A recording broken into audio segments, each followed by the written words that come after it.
तर विदर्भात पुढील 2 दिवस उष्णतेचा लाटेचा हवामान विभागाने इशारा दिलाय। राज्यात मध्य महाराष्ट्र, पश्चिम महाराष्ट्र आणि कोकणात पुढील 4 दिवस वादळी वाऱ्यासह पाऊस पडण्याची शक्यता आहे। यावर्षी मान्सून केरळमध्ये आज दाखल होण्याची शक्यता होती, मात्र तो अंदमान निकोबार बेट इथं थांबलेला असून त्यावरचं परीक्षण चालू असल्याची माहिती मिळते। येत्या 4 दिवसात मान्सून केरळात दाखल होणार। सध्या वातावरणीय बदलामुळे मान्सून एकाच ठिकाणी थांबला असल्याची माहिती आहे। यावर्षी सरासरी 92% पाऊस पडण्याची शक्यता हवामान विभागानं वर्तवलेली आहे।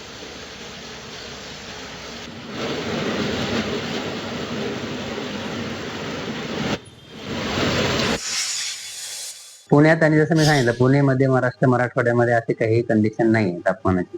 तापमान जे आहे ते नॉर्मलच असण्याची शक्यता आहे. फक्त विदर्भामध्ये तापमानामध्ये जी वाढ झालेली आहे ते 2 दिवस राहील, त्यानंतर कमी होईल. इथे सुद्धा वादळी पावसाची शक्यता, तुरळक ठिकाणी वादळी पावसाची शक्यता येणारे 4 ते 5 दिवस आहे.